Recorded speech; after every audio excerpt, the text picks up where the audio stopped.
എൽദോസിന്റെ മൃതദേഹം പോസ്റ്റ്മോർട്ടം നടപടികളൊക്കെ തന്നെ പൂർത്തിയായെന്ന് തോന്നുന്നു. ഇപ്പോൾ ആശുപത്രിയിൽ നിന്നും പുറത്തേക്ക് കൊണ്ടുവരുന്നു. അതിന്റെ ദൃശ്യങ്ങളിലേക്ക്. കുട്ടപ്പുഴയിൽ കാട്ടാന ആക്രമിച്ചു കൊലപ്പെടുത്തിയ എൽദോസിന്റെ മൃതദേഹം പോസ്റ്റ്മോർട്ടം നടപടികൾക്ക് ശേഷം ബന്ധുക്കൾക്ക് വിട്ടു നൽകുകയാണ്. ആംബുലൻസിലേക്ക് കയറ്റാൻ പോവുകയാണ് മൃതദേഹം. അങ്ങനെ വലിയ ജനരോഷം ഉയരുന്ന സാഹചര്യത്തിൽ പോസ്റ്റ്മോർട്ടം നടപടികൾ, ഇൻക്വസ്റ്റ് നടപടികളൊക്കെ പൂർത്തിയായ ശേഷമാണ് ഇപ്പോൾ മൃതദേഹം വീട്ടുകാർക്ക്, ബന്ധുക്കൾക്ക് വിട്ട് നൽകുന്നത്. അല്പസമയത്തിനകം തന്നെ ജനപ്രതിനിധികളും നാട്ടുകാരും ഒക്കെ തന്നെ മൃതദേഹം വീട്ടിലേക്ക് കൊണ്ടുപോകും. നാടിനെ നടുക്കിയ ഒരു സംഭവമാണ് നമ്മൾ കേട്ടത്. വലിയ ജനകീയ പ്രതിഷേധം ഉണ്ടായിരുന്നു. ഇന്നും ഇപ്പോൾ മൃതദേഹം വീട്ടിലേക്ക് എത്തുമ്പോഴും ആ നാട്ടുകാർ മുഴുവനും അവിടെ അണിനിരക്കുമെന്ന കാര്യത്തിൽ സംശയമില്ല. കാരണം ആ നാടിൻ്റെ ഏറ്റവും വലിയ പ്രശ്നം അഭിമുഖീകരിച്ചുകൊണ്ട് തന്നെയാണ് എൽദോസ് മരണത്തിന് കീഴടങ്ങിയത്. ഏത് നിമിഷവും അവരുടെ ജീവിതത്തിലേക്ക് ഒരു കാട്ടാന ഒരു വലിയ ഭീതിയായി കടന്നു വരാം, ജീവനും ആയുസ്സും ഒക്കെ അപഹരിച്ചു കൊണ്ടുപോകാം എന്നുള്ള ഒരു വലിയ ഭയപ്പാടിൽ ജീവിക്കുന്ന മനുഷ്യർക്കിടയിലേക്കാണ് എൽദോസ് രക്തസാക്ഷിയായിരുന്നത്. അരുൺ ശങ്കർ വിവരങ്ങളുമായി നമ്മളോടൊപ്പമുണ്ട്. അരുൺ, മൃതദേഹം മറ്റു നടപടികളൊക്കെ പൂർത്തിയാക്കി വീട്ടിലേക്ക് കൊണ്ടുപോവുകയാണോ? ബന്ധുക്കളും ജനപ്രതിനിധികളും ഒക്കെ തന്നെ ഉണ്ട്. സംസ്കാരവും മറ്റ് നടപടികളൊക്കെ തന്നെ എപ്പോഴായിരിക്കും? എന്തൊക്കെയാണ് വിവരങ്ങൾ?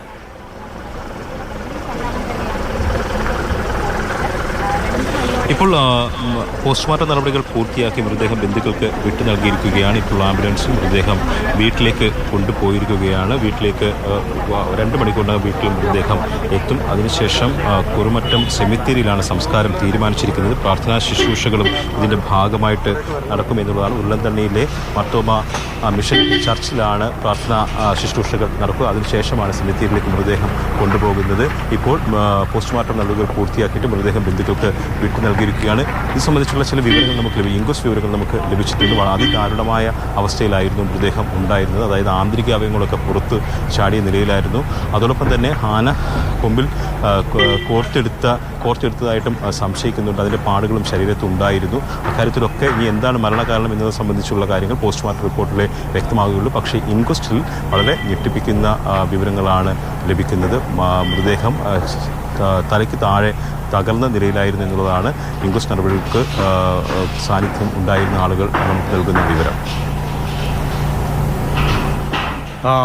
അരുൺ ശങ്കർ, എന്തായാലും നാട്ടുകാർ വലിയ പ്രതിഷേധം രേഖപ്പെടുത്തുന്നു. കാരണം മൃതദേഹം പോലും കാണാൻ കഴിയാത്ത വിധം അങ്ങനെ ഛിന്ന ഭിന്നമായ ആനയുടെ അത്രമേൽ രോഷം ഏറ്റുവാങ്ങേണ്ടി വന്ന ഒരു സാഹചര്യമുണ്ട്. ഇനി മറ്റ് നടപടികൾ, സംസ്കാരമൊക്കെ നടക്കാൻ പോവുകയാണ്. ജനപ്രതിനിധികൾ എല്ലാവരും എത്തിയിട്ടുണ്ടോ? മന്ത്രിയോ മറ്റോ അല്ലെങ്കിൽ സർക്കാരുമായി ബന്ധപ്പെട്ട ആരെങ്കിലും അവിടേക്ക് വീട്ടിലേക്ക് എത്താനുള്ള സാധ്യതയുണ്ടോ?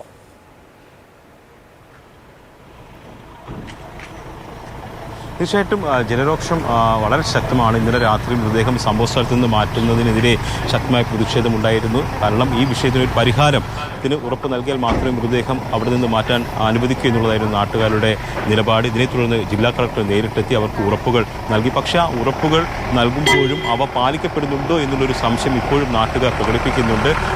മന്ത്രിയോ അല്ലെങ്കിൽ അത്തരത്തിലുള്ള പ്രധാനപ്പെട്ട ജനപ്രതിനിധികളോ ഈ വീട്ടിലേക്ക് എത്തും എന്നുള്ള കാര്യത്തിൽ ഇപ്പോഴും വ്യക്തതയില്ല. ഈ പോസ്റ്റ്മോർട്ടം നടപടികൾ നടന്ന കളമശ്ശേരി മെഡിക്കൽ കോളേജിലേക്ക് ബ്ലോക്ക് പഞ്ചായത്ത് പ്രസിഡന്റ് ഉൾപ്പെടെയുള്ള ചില ജനപ്രതിനിധികൾ എത്തിയിരുന്നു. അതിനപ്പുറത്തേക്ക് സംസ്ഥാന സർക്കാരിനെ പ്രതികരിച്ച് ആരും എത്തിയിട്ടില്ല എന്നുള്ളതാണ് അറിയുന്നത്. അവർ എത്തുക മാത്രമല്ല ഈ നൽകിയിട്ടുള്ള ഉറപ്പുകൾ പാലിക്കുന്നത്. അങ്ങനെ ദാരുണമായ സംഭവത്തിൽ എൽദോസിന്റെ മൃതദേഹം ഇൻക്വസ്റ്റ് പോസ്റ്റ്മോർട്ടം നടപടികൾക്ക് തന്നെ പൂർത്തിയാക്കി ബന്ധുക്കൾക്ക് വിട്ടു നൽകിയിരിക്കുകയാണ്.